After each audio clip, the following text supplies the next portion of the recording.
You wake up in the dark. Cold metal beneath your spine. The smell of antiseptic, a bitter sting that burns the back of your throat. You don't remember how you got here. You don't remember the crash, the screaming, the hands pulling you out of the wreckage. You only remember one thing, a voice whispering from inside your own body. Don't move. They haven't finished stitching you yet. And now, every muscle twitches, every bone trembles. There are threads beneath your skin, pulling, tightening, rewriting you. You are not healing. You are becoming. This is not a hospital. This is a womb, and something else is growing inside you. Chapter 1. Chapter 1. Don't move. They're still working on you. Darkness was not silent here. It breathed. At first, there was only the faint, rhythmic hush, like lungs dragging in stale air, like a room exhaling in slow, sick satisfaction. Then came the hum of forgotten lights, flickering somewhere far above, like dying insects trapped in glass. And through that heavy gloom, consciousness rose, sluggish, reluctant, as though it knew waking was a mistake. He, though he did not yet remember his name, awakened to cold metal beneath him and a pricking ache where something dug into his wrists.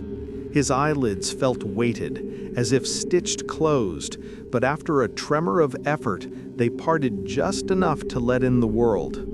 A ceiling loomed overhead, green-white and cracked like bone dried under sun.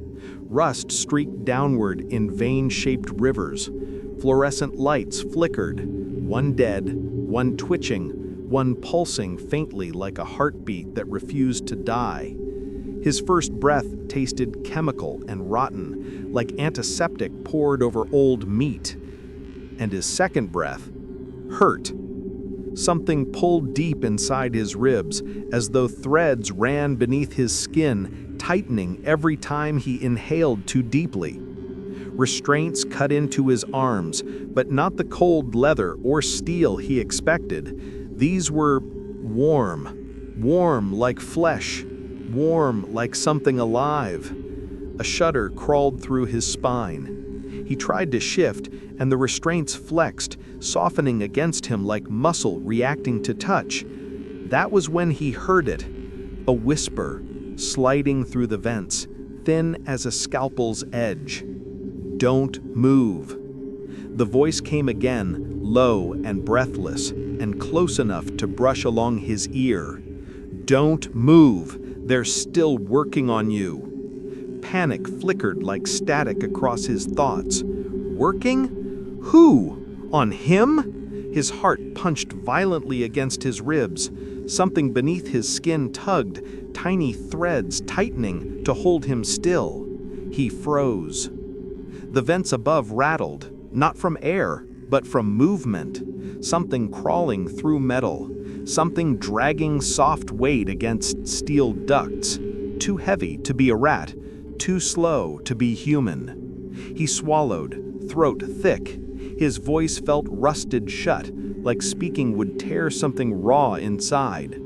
Blink. Slow. Breathe shallow. Don't move. His eyes adjusted. The room was half swallowed by shadow, corners thick and trembling, as though darkness here was not emptiness, but presence.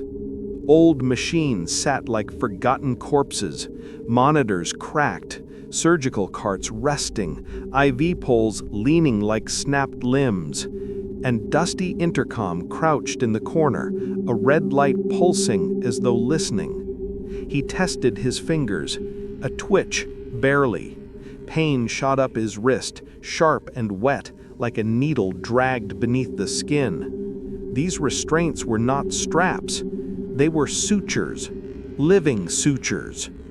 His breath hitched. Something under the surface of his arm shifted, like a worm stretching. He stifled a gag. Above him, through the flickering light, a shape moved behind the glass window of a suspended observation booth. Not a person, no footsteps, no human sway. It glided, a figure in faded hospital linen, face hidden, surface smooth where eyes, nose, and mouth should be. Drifted like a nurse in a dream where faces melt. It paused, tilted its head, listening. He held still too tightly, lungs aching. The whisper came again, closer now, as though inside the gurney beneath him.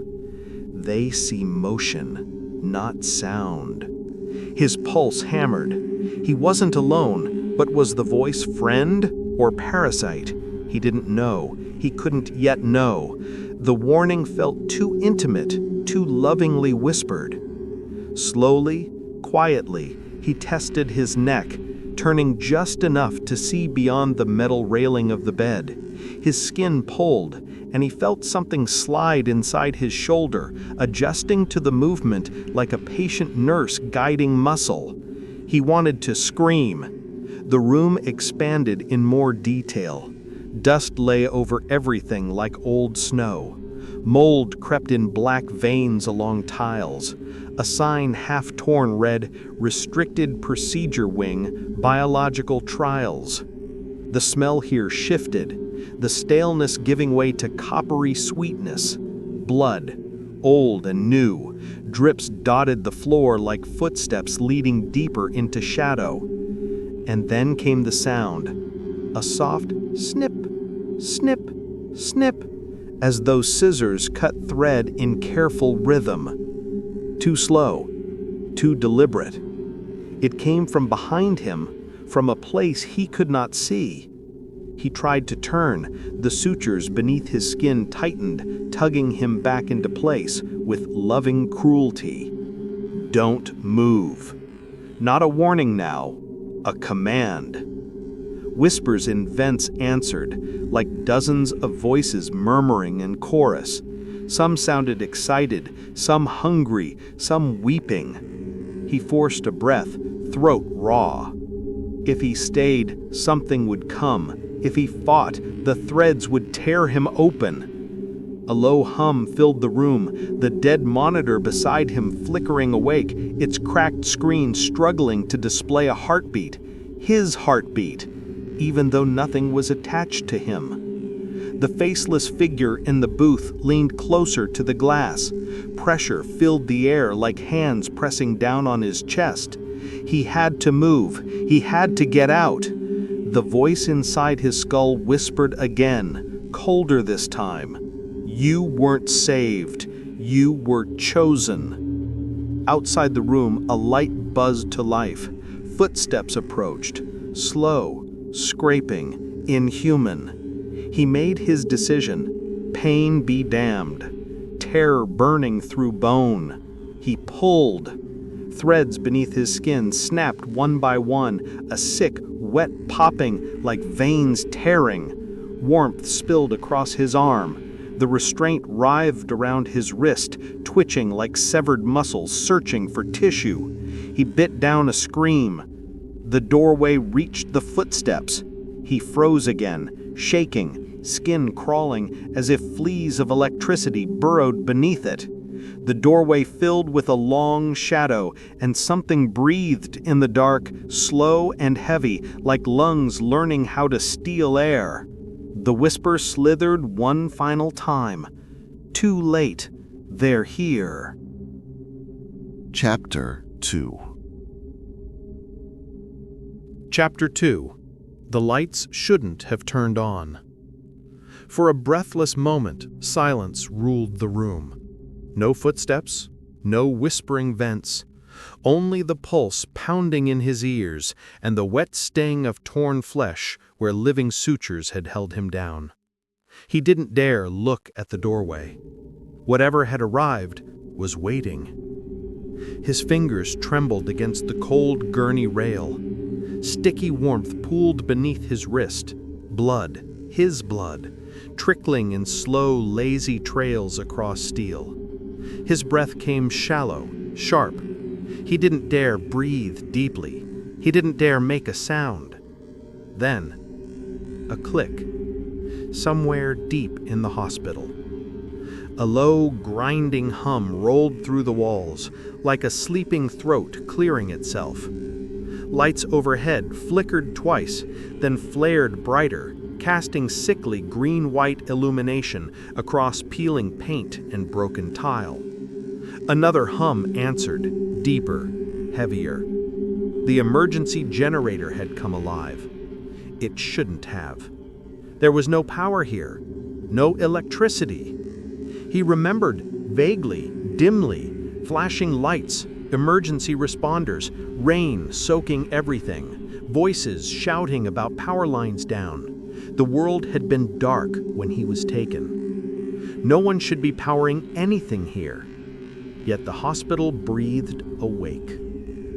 Fluorescent tubes buzzed loudly now, vibrating with a pulse that felt too rhythmic, too measured, not mechanical, biological, like veins glowing under skin. His skin tightened at the thought, threads beneath the flesh pulling again, twitching as if remembering their job.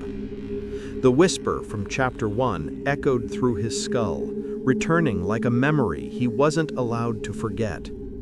If the lights come on, run. He didn't know who had told him. He didn't know if it was human, but he knew instinct when he heard it. He knew survival when it whispered in his bones. He slid his arm slowly out of the half-torn restraint. The suture strip curled away, twitching weakly, searching for flesh to reattach itself to, like a severed leech trying to find blood again. He gagged silently. Then, movement. A wheelchair drifted across the hallway just outside the door, no hands touching it, no force pushing it. It rolled slowly at first, then turned sharply, wheels squeaking. Another followed, then another. A parade, silent, purposeful. They arranged themselves facing his doorway like an audience waiting for him to appear. His pulse spiked. The monitors in the room, cracked, dusty, dormant for decades, flickered. Static squirmed across screens. Machines hummed, wires twitching like worms waking in soil. One monitor screen pulsed with a heartbeat rhythm. His heartbeat, even though nothing was attached to him. The lines spiked in time with the panic rising in his chest. Faster, faster, a frantic stutter of fear. The machine beeped, then louder. Beep, beep, beep. He slapped a bloodied hand against the speaker, muffling the sound. The beeping choked, sputtered, then died. For a moment, he thought he'd silenced the danger. Then something else beeped farther down the hall, and another near it, and another echoing up floors above. Machines waking like carnivorous sleepers, sensing prey. He froze. Too late to run now. Running meant noise.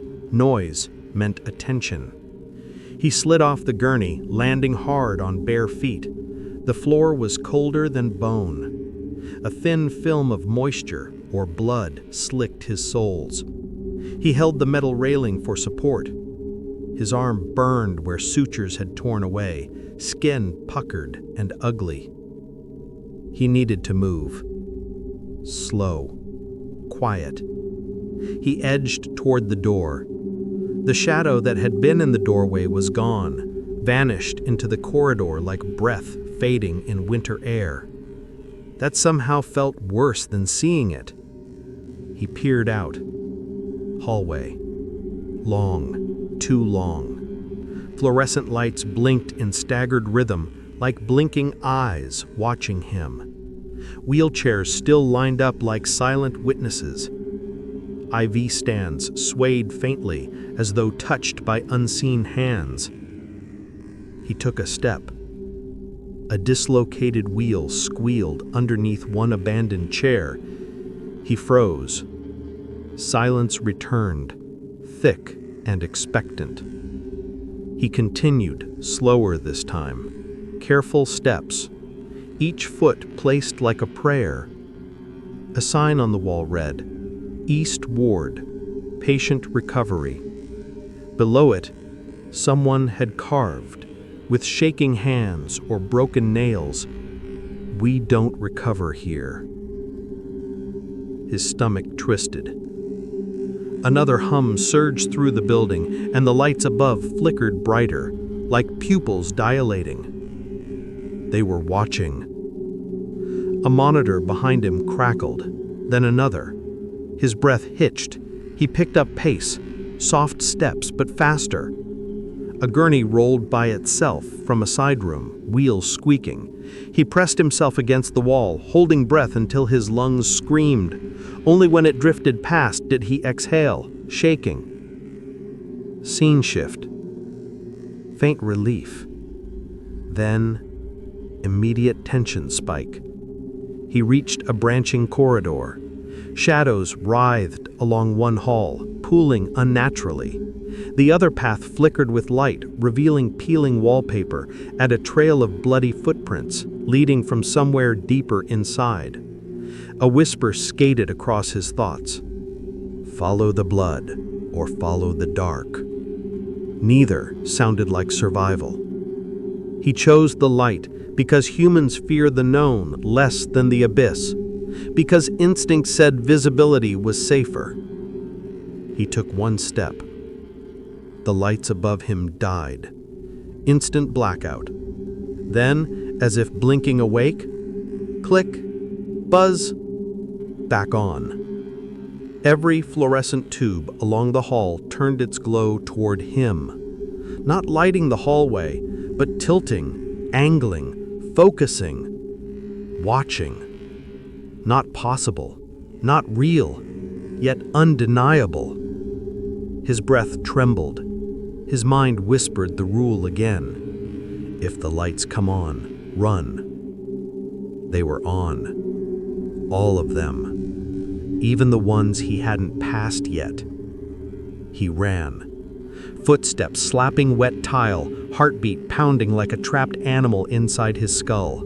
The walls tightened inward, or maybe that was panic. His shoulders screamed with every movement, threads inside pulling like barbed hooks. Behind him, gurneys rattled, wheelchairs spun, IV poles clattered like skeletons learning to walk. Hospital beds rolled, metal slamming against walls. The hospital was waking up. Chasing. He turned a corner sharply. Stop. A dark shape stood at the end of the corridor. Tall. Wrong. Limbs too long. Head tilted like a broken marionette's head. Its skin glowed faintly as if lit from within by dying larvae. No face, no eyes, but he felt it looking at him. The lights overhead flickered violently, like panic in electricity form. He stumbled backward, and every wheelchair in the hall snapped to face him. Same angle, same moment. A chorus of metal groaned, rising like a warning growl. His pulse thundered. The shadow figure lifted one arm, slow, deliberate, beckoning. Not a gesture of threat, a command to return. As if he belonged here, as if he had always belonged here. His knees weakened. The whisper came again, not from vents, not from the room, but from inside him. You can't outrun what you came here to become. He shook his head, heart clawing at ribs. As the creature stepped toward him, silent and seismic, he realized something horrifying. The lights didn't turn on to reveal danger. They turned on to help it see him. Chapter 3. Chapter 3. Your skin remembers what you forgot. The lights hummed overhead, a sterile, hollow tone, like a dying insect trapped in a glass tube. She lay still on the narrow bed, staring at the ceiling. Her breath felt borrowed, shallow, as though it belonged to someone else first. The room was too white, too clean in a way that felt wrong, as if purity itself hid rot underneath. For a moment, she forgot where she was. Then a needle-sharp shiver crept up her spine, dragging reality back with it. This wasn't a hospital. Hospitals didn't watch you back. Her fingers trembled as she brushed them over her ribs. The flesh there tingled, sensitive, alive, as though something beneath it had only recently stitched itself back together. Every movement tugged slightly, pulling at skin that wasn't ready to move yet. A whisper echoed faintly in her mind. You don't heal scars like these. Her chest tightened. She hadn't noticed the scars before. Or maybe she had. Maybe she'd known and forced herself to forget. Memory was slippery here, like water over oil. A soft click sounded from the hallway outside, followed by slow, measured footsteps. She turned toward the door, heart thudding like fists on hollow wood. No one entered. The footsteps faded. Silence returned, but not peace. She closed her eyes and breathed. Then it hit her. A flash, blinding headlights cutting through rain-soaked darkness.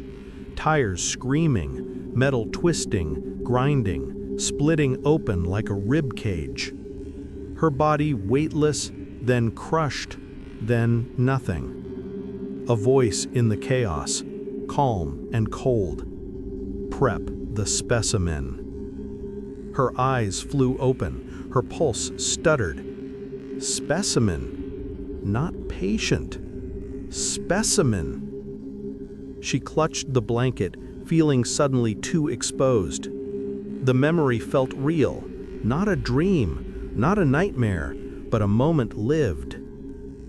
Carefully, she lifted the gown and looked down, and froze. Along her rib cage ran a long, winding line, pale and puckered, uneven, a surgical scar, but wrong.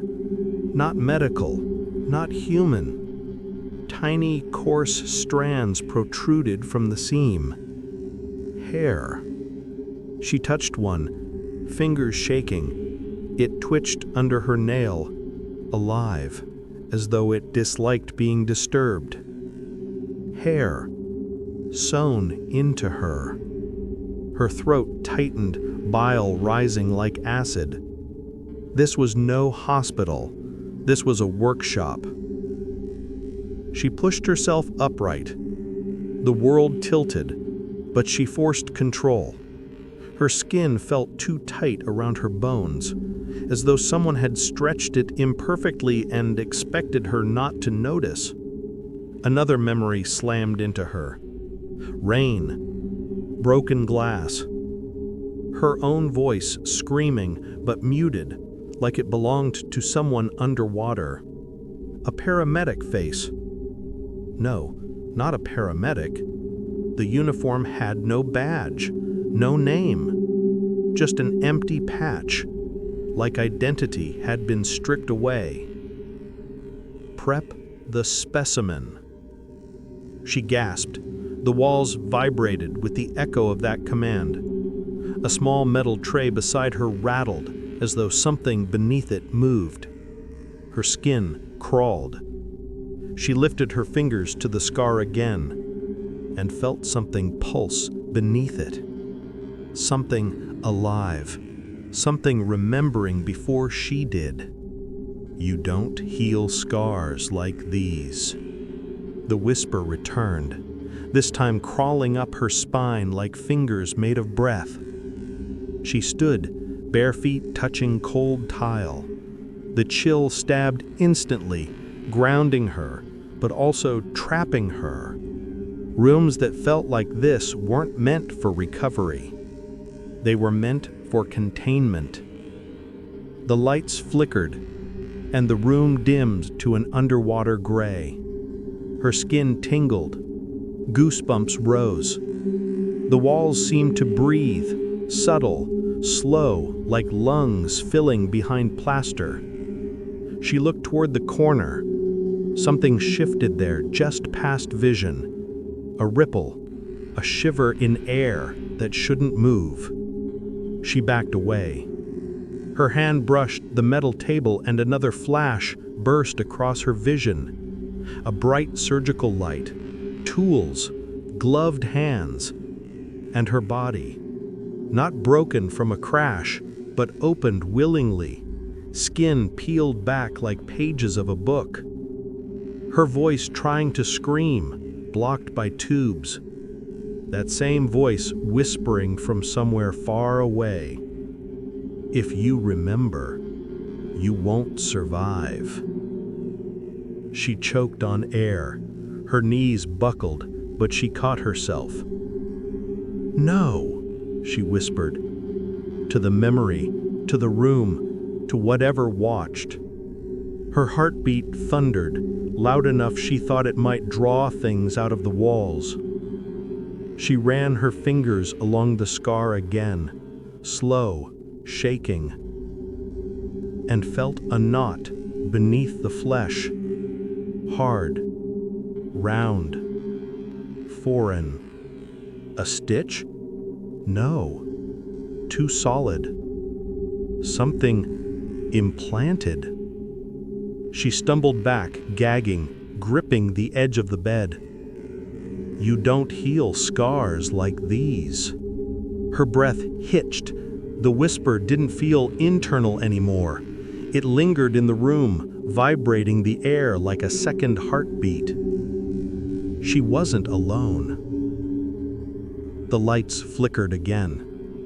A shadow stretched across the floor, not from her, not from anything in the room. It slithered forward, silent, reaching like a hand made of night. Her voice trembled. Who's there? The shadow paused. Then it moved again, faster this time, racing toward her like a starving thing hunting warmth. She lunged for the door, grip slipping on cold metal. Her fingers found the handle, twisting, pulling. Locked. Her breath shattered in her throat. Behind her, the whisper deepened into something layered and many-voiced. You were meant to forget. She turned slowly, shaking, back pressed to the unyielding door. The shadow loomed inches from her feet, pulsing with a heartbeat she could feel through the floor. The lights spasmed overhead, and somewhere beyond the walls, machinery hummed, surgical, alive, waiting. Something under her skin twitched again. And then, a knock from inside her ribs.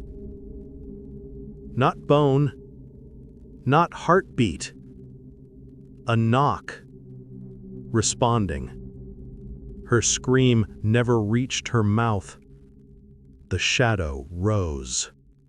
The lights died.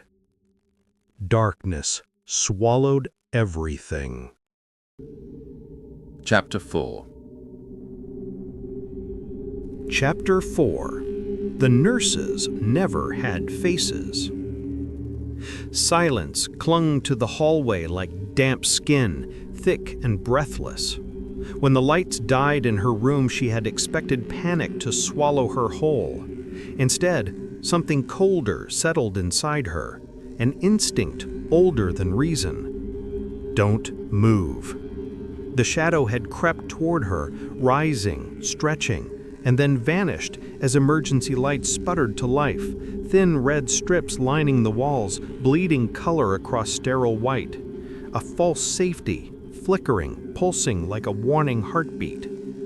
She pressed her back to the cold door, steadying her breath. The pulse in her ribs tapped again, a faint knock beneath her skin. Not imagined. Never imagined. She swallowed hard. Her throat tasted like metal and chemical air. Then she heard it, soft, rhythmic. Shoes? No, not shoes. Gliding. Cloth brushing tile. Her pulse froze in place. Something approached from the far end of the corridor, moving slowly, gracefully, as if its feet didn't belong to gravity. The shape emerged into the red glow, tall, thin, draped in a nurse's uniform that didn't move like fabric should. It swayed like liquid cloth, rippling without wind. Another shape followed, then a third. All identical in posture, in silence, in unnatural glide. Masks covered their faces, smooth porcelain ovals, fused to skin that wasn't skin. No eyes, no mouth, just blankness sculpted with surgical indifference. Yet she felt their gaze, deep, piercing, searching. Her breath shivered in her throat. They see by fear, stay quiet. The whisper wasn't hers. It didn't come from her mouth. It crawled from somewhere behind her ribs, cold and commanding. A warning, or a memory of one. She pressed herself flatter against the door, forcing the tremor from her chest. Any sound felt like betrayal. The faceless nurses drifted closer, hands dangling at their sides, fingers too long, knuckles sharp, bending the wrong way like broken marionette wires. Droplets fell from their fingertips, pattering softly onto the floor. Not water, thicker, oily. A chemical sting hit her nose. Anesthesia, sharp enough to numb thought. One of the nurses paused, tilted its head, not toward her, just listening, sensing. She held her breath until her lungs burned, her heartbeat hammered like fists inside bone. The knocking beneath her scar returned, matching rhythm. Tap, tap, tap, tap. The nearest nurse lifted its hand. Droplets dangled from its inhuman fingers, strings of anesthesia swaying like venom. Its head twitched, listening again. She bit her lip hard. Warm blood pooled on her tongue. Metallic copper cut through sterile air. Another memory surged. Steel table, restraints biting cold into her skin, masked figures leaning over her. More masks, always masks. Voices murmuring. No anesthetic. Dulls the response curve. Subject reacts better conscious. Then the command again. Prep the specimen. Her body trembled, and for a moment the fear surged too fast, too loud. The nurse closest to her froze. Its neck bent sharply toward her, movement too fast, too insect-like. Another followed, then a third. All blank faces aimed at her. She mouthed, silent, no. They glided closer, dragging long shadows that curled across the floor like reaching arms. She squeezed her eyes shut, begging her heart to quiet. The whisper rose inside again, urgent, vibrating along her bones. They see by fear, stay quiet. She forced her muscles still, forced breath slow. Nothing existed but silence and pain. The nurses drifted past her door, not stopping, not touching, searching, hunting. The last one paused, shoulder brushing the wall beside her. It turned its mask, inches from the door.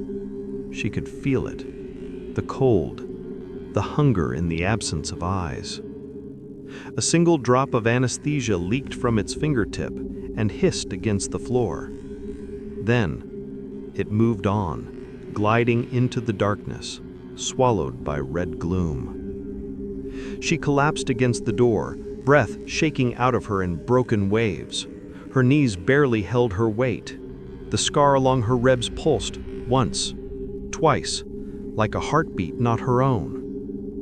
The emergency lights flickered again, plunging the hallway into brief darkness, then returning dim as though exhausted. Her thoughts spun. She needed to move, to get out. She tried the door again, turning the handle slowly, silently. This time, it clicked. Not open, unlocked. Someone had opened it while the verses passed, or something wanted her to leave. Cold air greeted her outside. The hallway stretched long and sterile, lined with doors just like hers, sealed, silent, each holding unknown bodies, unknown stories. Somewhere far off, metal instruments clinked. A hum of machinery rose, deep and rhythmic, like lungs breathing through steel. She stepped forward. Her foot landed in a small puddle, thin, oily, shimmering like anesthesia trailing across tile. A path, left by the nurses. Her pulse faltered. Which way was safety? Was there safety here? Something scraped behind her, soft, metallic, like scalpels sliding in a drawer. Slowly she turned her head. At the end of the hall, where shadows thickened, a figure stepped out. Not a nurse this time. Taller, broader, wearing something darker than scrubs. A coat? Leather? Flesh? Its face wasn't masked. It was missing. Skin peeled, features erased, like someone had started a face and abandoned it halfway. Yet it smiled. Not with lips, with shape. Cheeks stretching wrong, muscles twitching beneath exposed tissue. My stomach lurched. The figure lifted a finger and traced the air, writing a silent symbol only it understood. Something ancient, something claiming.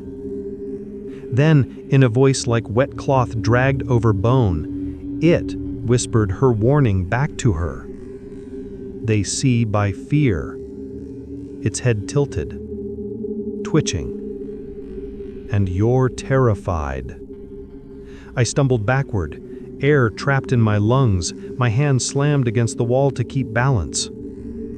The figure flickered. Movement too fast for flesh, appearing closer. Then closer again. A single breath separated them. I couldn't scream. I couldn't move. It leaned close, raw skin glistening, whispering against my ear with a voice made of stolen breath. Run. And just behind it, down the hall, dozens of faceless nurses turned toward her at once, snapping into focus like puppets jerked awake by a single string. Their fingers lifted, dripping. The lights died again. Darkness roared. Chapter 5. Chapter 5. Don't answer the voice inside you. Darkness swallowed the hallway whole. A single breath passed, hers, shallow and ragged, echoing too loudly in the pitch black. Then, from somewhere deep inside her ribcage, a voice stirred like something waking underwater. Don't scream. They'll track the sound. Not a memory, not a thought. A presence, coiled in her chest like a second heartbeat.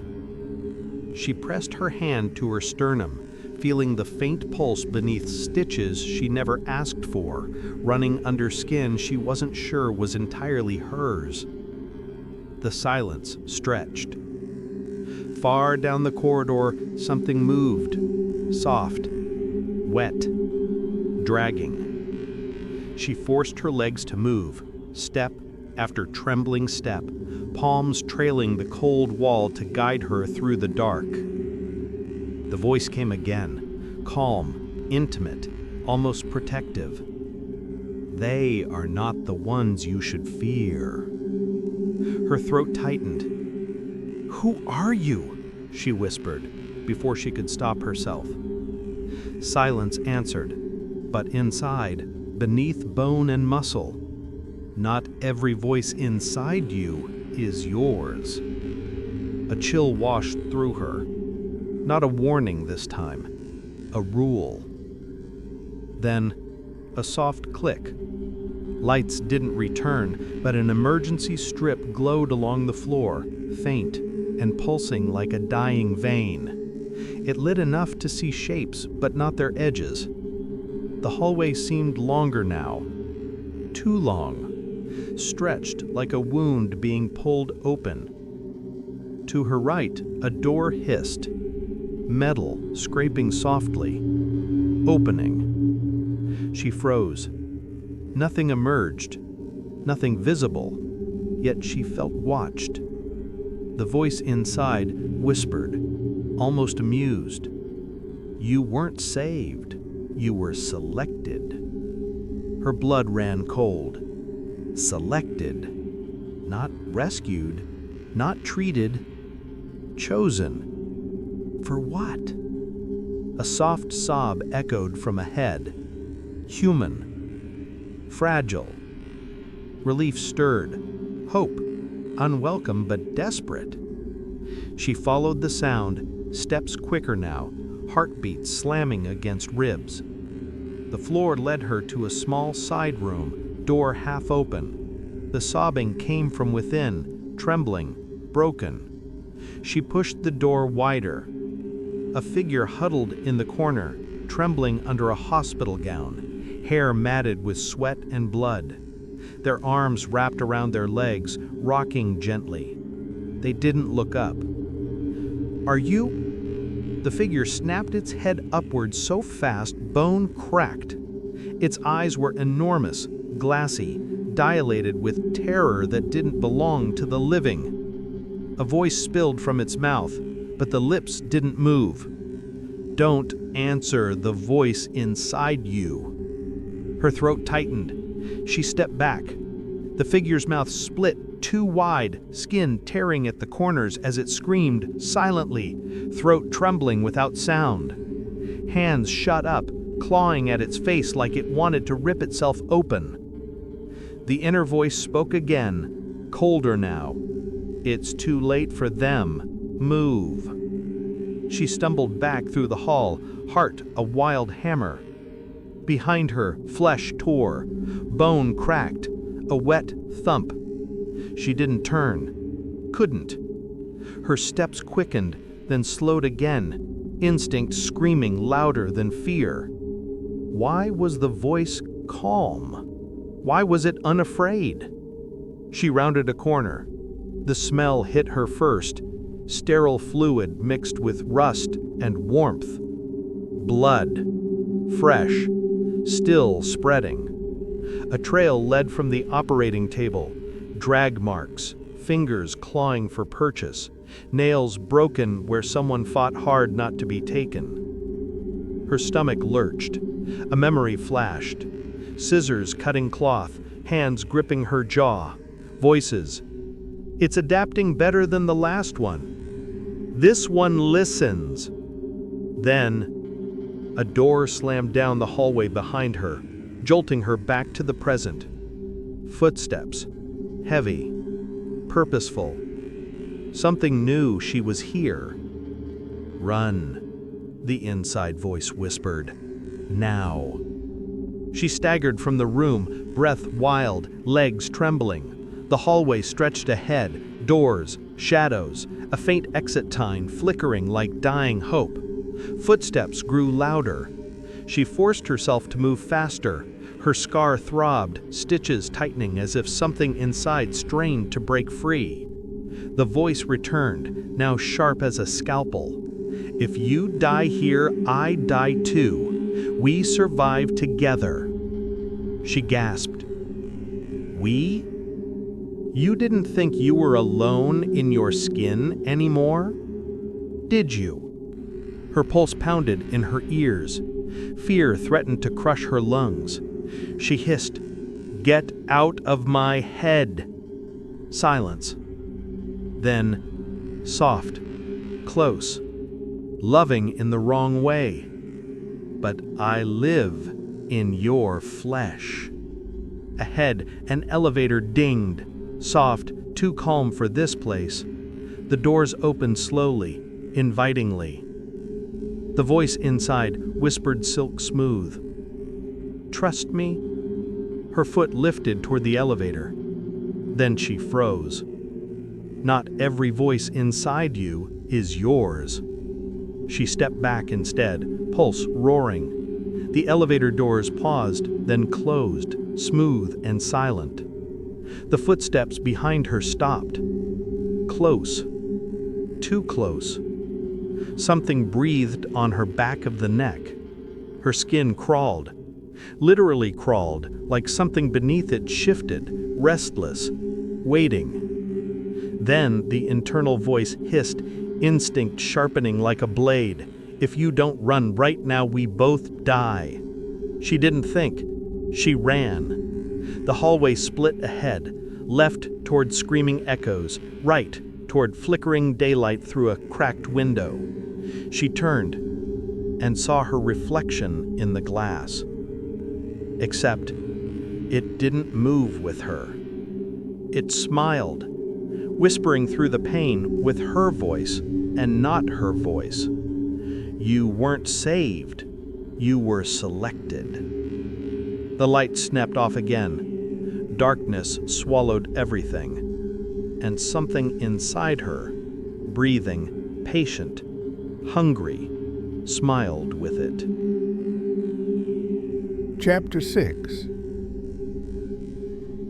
Chapter 6. The operating room wants you back.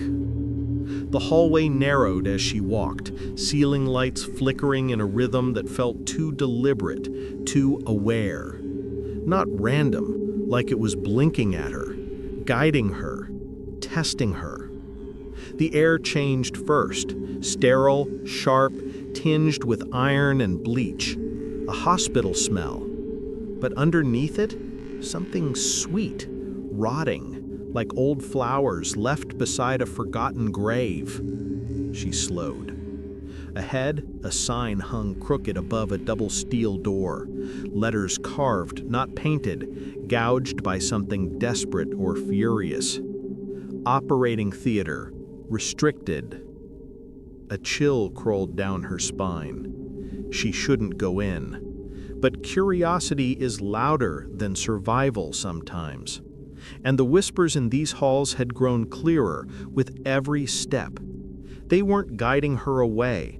They were urging her forward, pushing her, as if the building itself wanted to see what she would do next.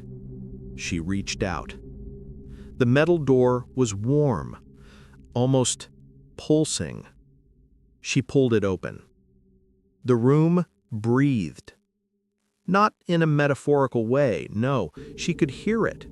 A slow, steady inhalation vibrating through the vents. A low exhale rolling across the floor like a sigh of hunger. Lights dangled from cables overhead, swaying as if disturbed by a force she hadn't felt pass. The shadows shifted with them, stretching long fingers across the tiled walls and retracting again, slowly, playfully. On the center table lay restraints, thick leather straps, buckles polished, waiting, welcoming, alive. She took one step inside, and the door slammed behind her. Her gasp echoed, swallowed by the room too quickly. Every sound here died too fast, as if the walls fed on noise, devouring it whole. Machines lined the walls, some old, some impossibly modern. Monitors blinked with green heartbeats, though no bodies were attached. Tubes coiled like veins.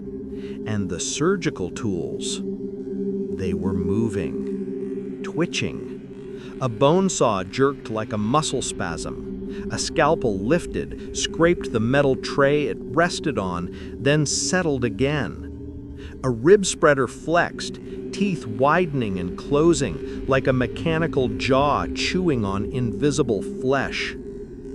She froze, her heartbeat stuttering.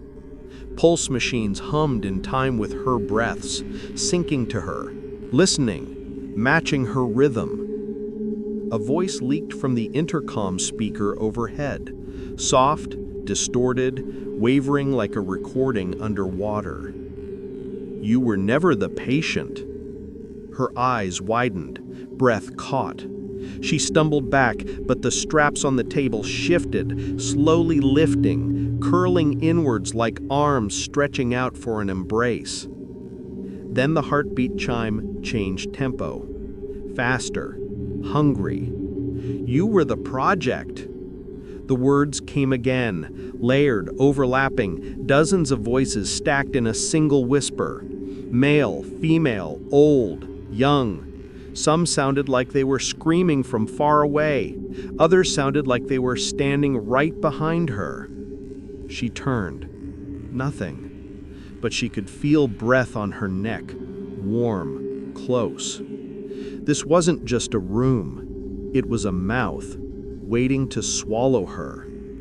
She backed up until her shoulder brushed a cold tray. Instantly, the metal instruments trembled like excited insects.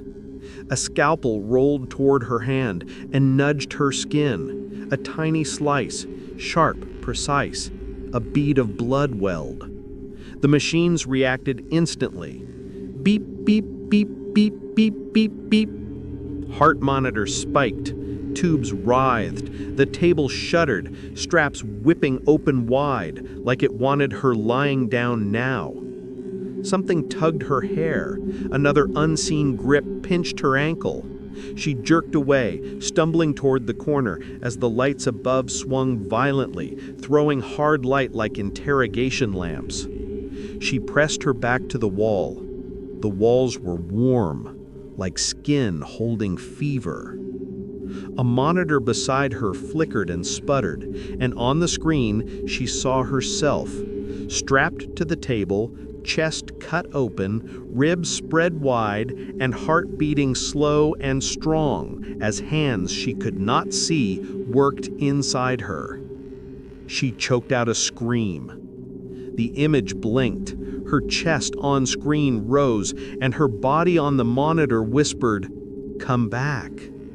The straps on the table slapped against metal impatiently, snapping tight, then opening again, like jaws clicking. She shook her head. No. No, she had never been here. She had never been on that table. Had she? Something deep in her memory rattled like chains dragged across stone. A room she didn't remember. A cold sheet. A mask pressed to her face. Voices saying, "Hold still." Vital signs steady. Open the chest cavity. Her breath turned shallow, rapid. The room pulsed brighter, harsher. The heartbeat in the machines merged with her own until she couldn't tell which was hers anymore. She whispered, voice trembling, "I'm not supposed to be here." A shiver ran up her spine as the intercom crackled again, and a calm, clinical voice responded, "You never left." Scalpels and clamps lifted off the tray, floating now, orbiting the operating table like vultures above a carcass. The rib spreader clamped open wide, metal clinking like laughter. "You were never the patient," the voices crooned. "You were the project." A wind gusted through the room, though no vents blew. It hit her face, wet, warm, like breath. She ran. The room screamed with metal in alarms and twitching limbs of machinery as she sprinted to the door. She grabbed the handle and felt a heartbeat pulsing beneath the steel. The door dragged open reluctantly, like tearing open flesh. She stumbled into the hall, slamming it shut behind her. Silence. Almost. From the other side of the door, she heard the straps tighten, as if disappointed, as if waiting for another chance. And faint, almost tender, came the whisper, "We will finish what we started." Chapter 7. Chapter 7. Every door leads deeper, never out. Silence swallowed her. She leaned against the cold hallway wall, chest heaving, palms slick with sweat and blood. Not hers, not fully. Or was it? The cut on her hand burned as though the scalpel still kissed her skin, still whispered to it. The operating room door behind her didn't move, didn't breathe, but she knew better to trust stillness now. Stillness was only a predator waiting to pounce. She pushed off the wall, steadying herself. Leave, get out, don't look back. She scanned the corridor. Same ghost-colored walls, same buzzing lights stuttering in a pulse that wasn't electrical. It was biological, alive, watching. A sign hung above the corridor intersection. Exit. She followed the arrow, hand skimming the wall like she needed proof it was real. Her shoes echoed softly, too softly. Sound felt muffled again, as if the walls drank noise like marrow. At the end of the corridor, she reached a door with a glowing green exit sign overhead.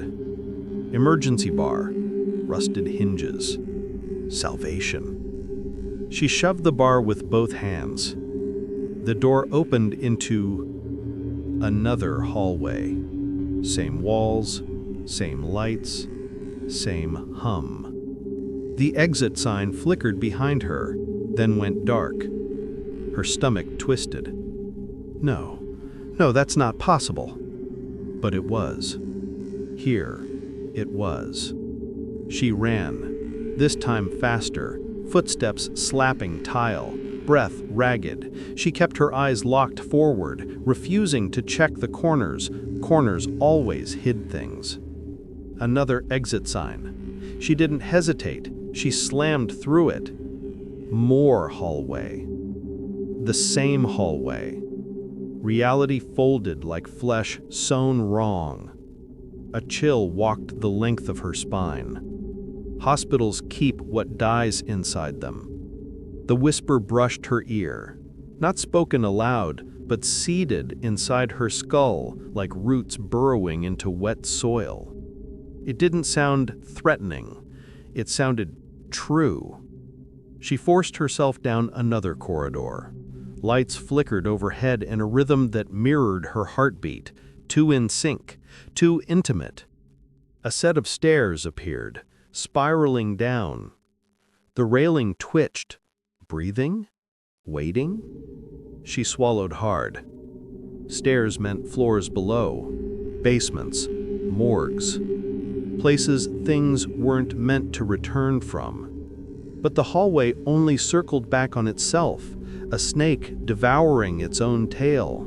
There was no forward anymore, only deeper.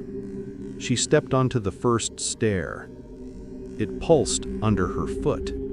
A wet pulse, soft, subtle, like standing on a throat while it swallowed. Her breath froze. No, it's just your imagination. The next step sunk slightly, like flesh from pressing. A slick sound, faint, almost masked by the hum of unseen machinery. She continued downward, too afraid to stop. The stairwell twisted tighter, walls closing in like ribs around a spine. Somewhere below, a soft, wet drip echoed. Blood? Saline? Tears? Her legs trembled.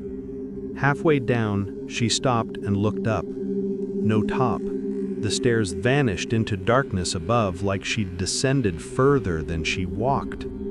The building was rearranging itself around her. A low groan rumbled through the walls, like something large shifting in its sleep. She whispered, voice shaking. "Please, I just want to leave."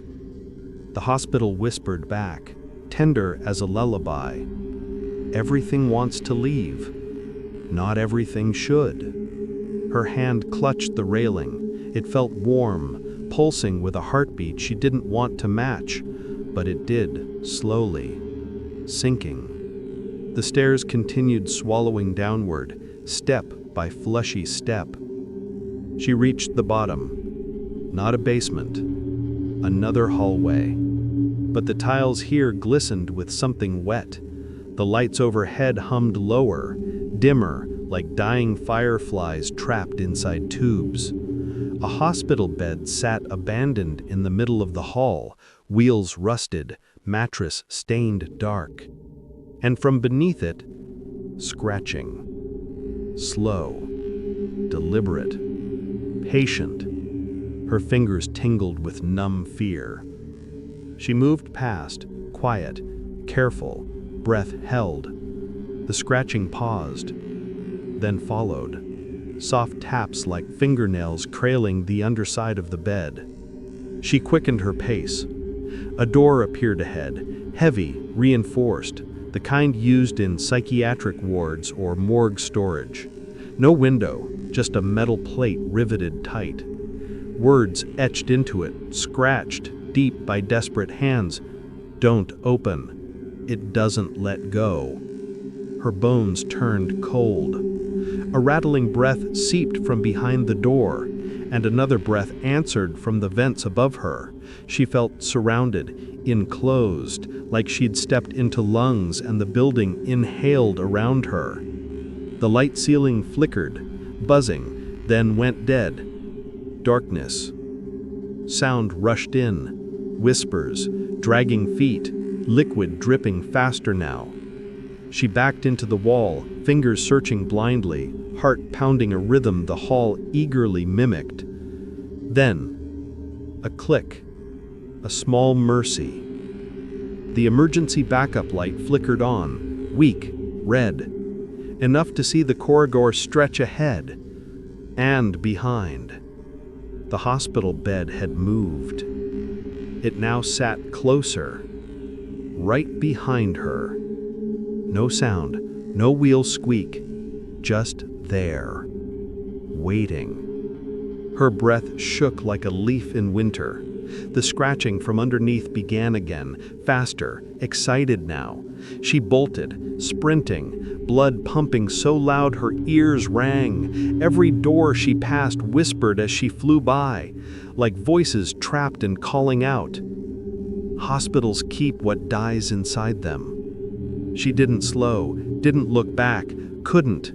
Finally, a double doorway ahead with another glowing exit sign, too bright, too hopeful. She pushed through and slammed into the same staircase, descending, down, again, still. A looping throat swallowing her deeper each turn. She staggered back, tears burning hot. "No, no, please, no!" Her voice broke, a child lost in a nightmare with no waking. The stairwell sighed, soft, satisfied. The walls whispered in chorus, almost lovingly. Hospitals keep what dies inside them. She trembled as the lights dimmed around her. Chapter 8. Chapter 8. The body inside you is waking up. She paused at the landing of the endless stairwell, breathing hard, chest heaving. Her hands shook as she pressed them against the cold metal railing, feeling a tremor, not just in her fingers, but deeper. Something beneath her skin moved, something alive. It wasn't her pulse. Not exactly. Her veins writhed under the surface, slithering like worms in water, carrying heat and darkness to every extremity. A strange wetness oozed from beneath her nails, soaking the tips of her fingers, and when she looked, her nails weren't nails anymore. They had blackened, sharpened, curved into talons that scraped against her palms when she clenched them. "You aren't changing. You're being claimed." The voice inside was no longer gentle, no longer a whisper. It had a hunger, a weight. It demanded obedience. Her stomach turned as it spoke. "We grow together." She staggered back, hand pressed to her chest. The scarred flesh along her ribs tightened, threads shifting beneath the skin pulling her inward. Every breath was a struggle. Every heartbeat echoed a rhythm she didn't fully recognize as hers. She stumbled, tripping over the stair edge, catching herself on the railing. Her reflection shimmered in a small, cracked window at the landing. A face she barely recognized stared back, eyes bright, unblinking. Skin stretched over muscles that twitched unnaturally. Fingers lifted, bending in angles they had never bent before. "We are one now." A groan rose from deep within her throat, but it wasn't entirely hers. Something else was forcing it out. She clutched her jaw, teeth grinding against something that felt like a second set moving inside her mouth. She ran down the stairs, each step resonating through her bones as if the building itself throbbed with her new unwilling heartbeat. Her body's movements weren't her own. Muscles obeyed commands she didn't issue. Tendons twitched involuntarily. Hair stood on end like she had been touched by static electricity or something darker, something alive beneath her scalp. The stairwell ended abruptly. The hallway stretched forward, tiles wet and glinting under the flickering red emergency lights. She felt it then, a subtle vibration crawling up her spine, echoing the shifting inside her veins. "You aren't changing, you're being claimed." She gasped, stumbling, gripping the wall. Her skin bulged slightly along her arms. Tiny ridges, like scales, formed under the surface. Veins pulsed rhythmically, a creeping blackness snaking through each limb. It felt like a second life taking root inside her flesh. She wanted to scream, but the voice silenced her, wrapping around her mind. "Do not resist. We grow together." Her vision blurred. Objects in the hall stretched and warped.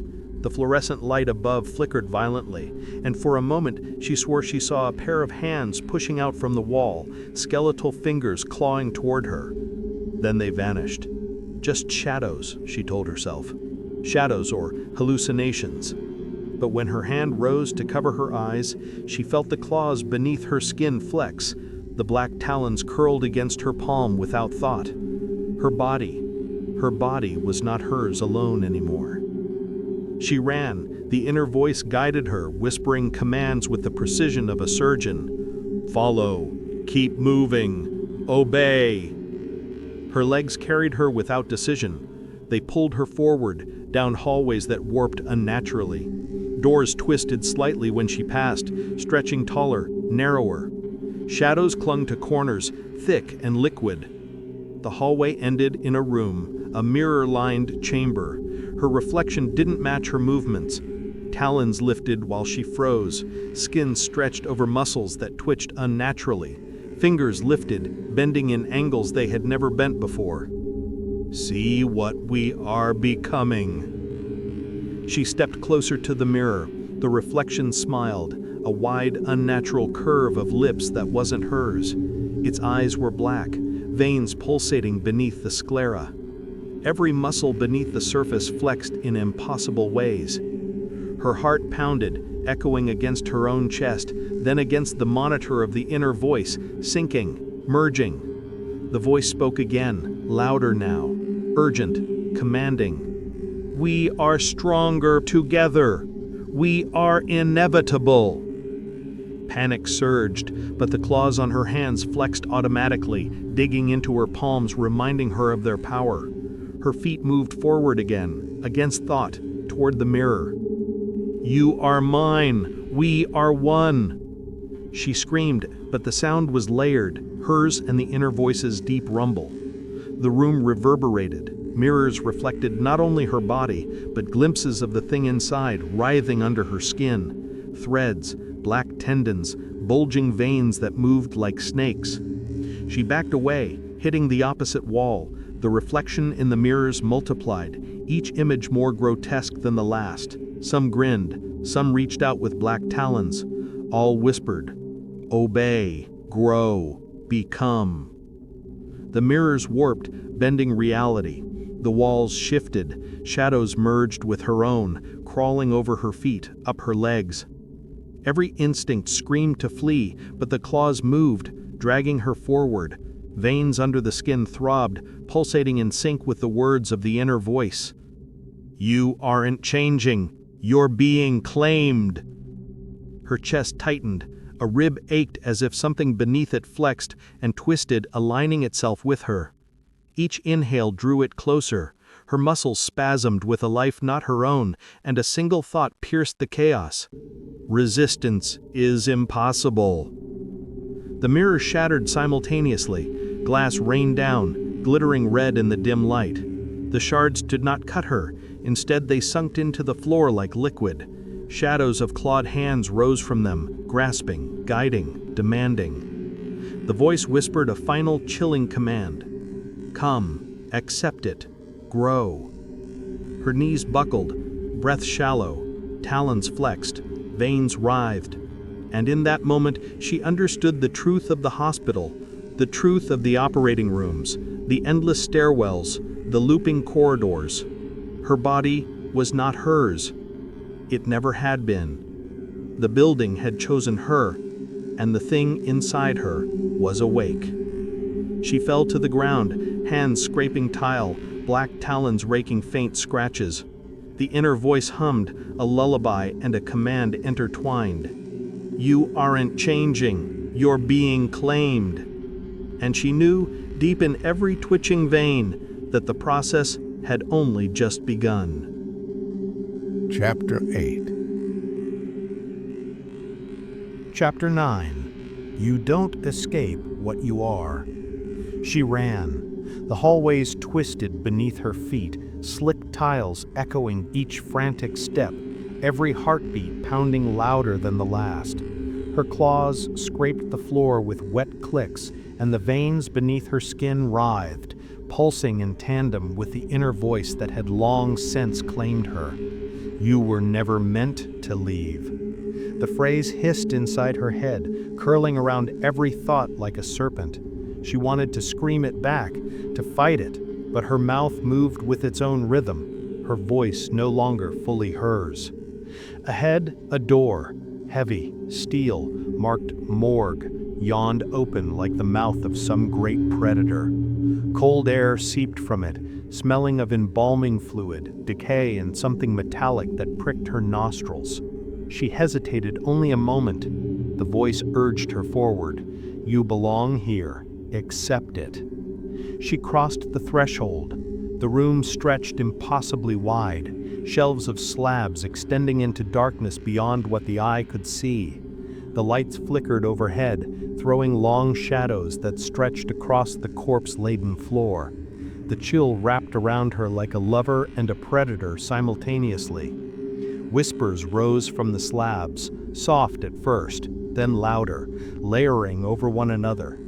They didn't come from mouths, they came from the bodies themselves, from the veins beneath their pale, lifeless skin. "Join us, join us, join us." Her steps faltered. Each slab held a figure, once human, now suspended in unnatural repose. Some eyes opened as she passed, black voids shimmering faintly.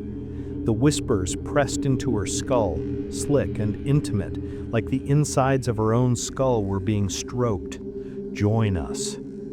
She turned a corner and froze. There he was. Or she was. Another version of herself lay upon a slab, untouched, perfectly human. The skin flawless, eyes bright with terror that hadn't yet been consumed. She stared, claws flexing, veins bulging, and for a fleeting second she saw what she had once been. The inner voice surged, strong and commanding. "Reject it. You don't belong to them. You never belonged to them." Her body obeyed before her mind could. The black talons scraped the floor, echoes ricocheting. Veins twisted beneath skin, moving like worms in wet soil. The air pulsed, thick with the scent of decay and adrenaline. The other her on the slab screamed silently, mouth moved, eyes wide, pleading, but it did not stop. The voice inside urged the final step. You don't escape what you are. A sudden violent clatter erupted from the slabs around her. Cold, rigid hands pushed at the edge of metal trays, reaching for her. Dead eyes gleamed in the flickering light, and the whispers rose to a chorus. The corpses did not just beckon, they lunged, they moved. Join us, join us, join us. Her body moved faster than thought. Talons ripped through the shadows, claws skimming the slabs, scraping the tile with wet metallic screeches. Veins pulsed black beneath stretched skin. Every fiber of her being screamed both in fear and exhilaration. She sprinted down a central aisle, slabs on either side forming an endless maze. Each turn revealed more corpses, more whispers, each one tempting her to collapse, to succumb. The inner voice whispered in counterpoint, "You are not like them. You will not join. You are awake now. You are power. You are inevitable." She stumbled. One hand braced against a slab, cold, unmoving, until a shadow flickered across the surface. The corpse's lips moved. The whisper slithered in. You can't escape what you are. Her chest heaved, breath rasped like dry paper. The veins under her skin throbbed violently, pulses colliding with the heartbeat of the room. Every nerve screamed. Claws flexed and scraped. She pushed herself forward, past slabs, past whispers, past every pleading corpse reaching toward her. At the end of the aisle, she found herself staring at another slab, another version of herself, this one not yet claimed, still human, still innocent. She paused, talons flexing. The inner voice was louder than ever. This is who you were, but not who you are. You were never meant to leave. The room shifted, slabs rotated subtly, shadows stretched. The other her screamed silently, and for a heartbeat she hesitated. A thread of the old self, fragile and human, tried to claw through the blackened veins and sharpened nails. But it was gone. The voice that had grown inside her, that had fused to every vein, every tendon, was complete. She raised her talons and struck the slab, and the human version recoiled, eyes wide with horror, as the veins of black began creeping from the fingertips of her clawed hand, connecting, claiming, merging. You are mine. We are one. We are inevitable. The corpses around her surged, sheets sliding over tile, hands grasping, whispering, begging, roaring. But she didn't falter. She ran through the room, through the chaos, through the very essence of life and death twisting into one. The slabs, the whispers, the corpses, they recoiled at her certainty. She was no longer prey. She was predator. She was the voice, the veins, the claws. The hospital did not claim her. She became the thing it feared. She stumbled into the central aisle, chest heaving, talons flexing, veins pulsing, shadows stretching to her will. The corpses hissed, whispers frantic now, as though afraid she might slip, as though afraid she might be more. And the final truth solidified inside her like a black crown. You were never meant to leave. No pleading whispers, no slabs, no other her could stop her now. She was awake, she was claimed, she was inevitable. And the morgue, the hospital, the endless looping halls, none of it mattered. She stepped forward into the shadows, talons ready, veins alive, body and voice one. The thing inside her had awakened, and there was no escape. Chapter 10. Chapter 10. The last stitch is your name. The stairwell ended, or perhaps it never existed at all. The walls, once steel and peeling paint, now shimmered like wet glass, dissolving under her gaze. Every pulse in her veins throbbed with an unnatural rhythm, syncing perfectly with the voice inside her, the same voice that had guided, claimed, and transformed her. You are finished. Now begin. She walked forward, talons scraping softly against the slick floor, sound muffled by the strange quiet that had swallowed the hospital.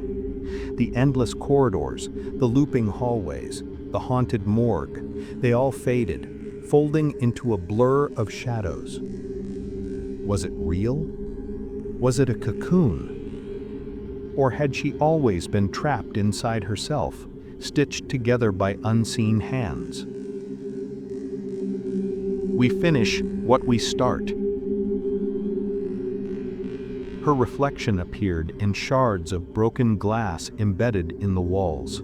She barely recognized it. Veins writhed under skin like dark rivers, talons flexed, and eyes glowed faintly with an inner fire. The other self, the human self she had once glimpsed, was gone, merged, erased, replaced. She had accepted it. The monstrous version of herself, the creature that pulsed and breathed beneath her flesh. And yet, a strange calm settled. Not peace, not relief, but something darker, heavier, a completion. Ahead, a room appeared, circular. Walls lined with mirrors and surgical instruments that no longer moved, yet seemed to hum with a latent life. In the center, a table glimmered, bright under a single flickering light. Shadows gathered, stretching and curling, whispering faintly in anticipation. The last stitch waits. She approached. Her claws traced the edge of the table. It was cold, smooth, almost welcoming. A strange thread appeared in the air, a thin filament, like silk, yet alive. It hovered above her chest, shifting toward her heart. The voice inside her whispered again, soft now, intimate, and yet impossible to ignore. Your name, the final stitch. Complete the cycle. Her hands trembled. She pressed her talons to her chest, feeling the pulse beneath. The thread sank into her skin, sliding under the surface, weaving through veins, tendons, and muscles. Pain flared, sharp, sweet, illuminating, but she did not resist. She could not resist. With each movement, the thread spelled letters beneath her skin, weaving a name she barely recognized as hers. Every stitch drew her closer to completion, closer to the transformation that had been building since she awoke on that gurney. Welcome home. The words weren't spoken to her. They were sewn, embedded, etched into her very flesh. A whisper in the deepest layer of her mind, resonating in every vein, every pulse, every shadowed corner of her being. She exhaled. Or was it the voice exhaling through her? The distinction no longer mattered. She had been claimed, reshaped, rewritten. She was both the author and the page. You are finished. Now begin. The hospital dissolved around her. Walls melted into smoke, ceilings unspooled like thread, floors vanished into nothingness. She did not stumble. She did not fear. She merely walked forward into the void. Body alive, veins thrumming, talons glinting, the final stitch securing her essence. Was it real? Had the hospital been a place? Or had it been a mental crucible? A cocoon spun by the unseen hands that had stitched her flesh and mind together. She could not tell. There was no before, no after. Only the present. Only the now. We grow. We are. We endure. Shadows whispered, folding into her. But she did not falter. She did not shrink. Every nerve in her body sang with a new awareness, a completeness she had never known. The voice, now inseparable from her, murmured with satisfaction, "The last stitch is done. Your name is ours. We are one." Her reflection shimmered again, fractured across shards of glass floating in the dissolving air. Black veins pulsed beneath flawless skin. Eyes burned with an inner light. The human self, the frightened girl who had woken in the abandoned hospital, was gone. Replaced by something stronger, something monstrous, yet utterly whole. The thread beneath her skin throbbed. Each stitch a heartbeat. Each letter a declaration she had been finished, and in being finished, she had begun. "You are finished. Now begin." Her voice, layered with the inner voice, echoed softly through the void. A whisper, a growl, a melody of power. The final stitch had been drawn, securing her identity in blood, thread, and darkness. She could feel it now. An infinite potential.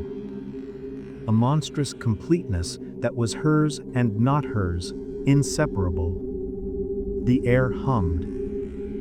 Shadows stretched and bowed before her. Instruments from the surgical tables hovered, then dissipated. The hospital was no more.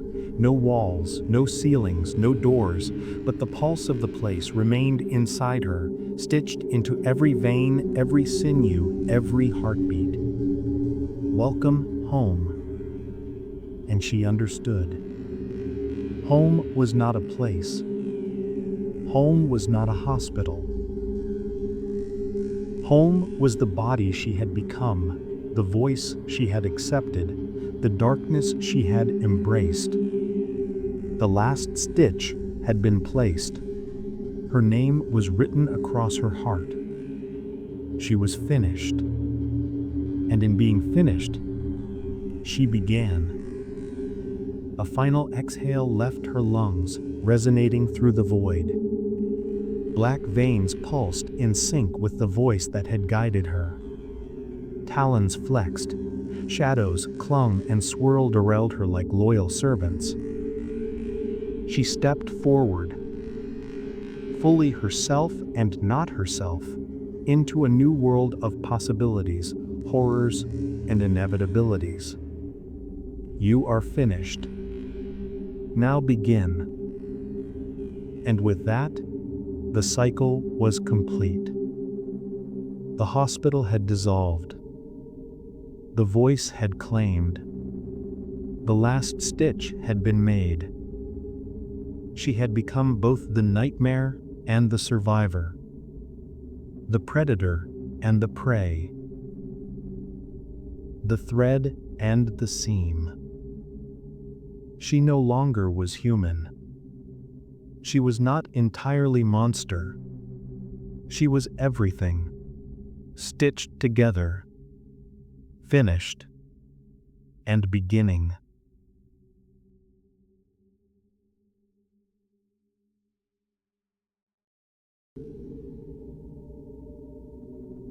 You thought you were escaping. You thought survival meant freedom. But sometimes survival is only the first step toward becoming something else. You woke in a place that reshaped you. You were unmade, rewoven, reborn in stitches and whispers and bone-deep dread. And every scream you swallowed, every fear you obeyed, every thread pulled tight beneath your skin was a choice. Not their choice, yours. Because the truth is simple. Horror isn't what hunts us. Horror is what we turn into when the world stops pretending to be gentle. You didn't survive the hospital, you joined it. And now, when you feel something move beneath your skin, when your reflection doesn't blink quite right, you'll remember, healing isn't recovery. Healing is transformation, and you were always meant to change. Now ask yourself, can you feel it growing again? Don't answer out loud. It listens. Final command. If you're brave enough to finish what began beneath your skin, subscribe and step into the next nightmare with me. Your transformation isn't over.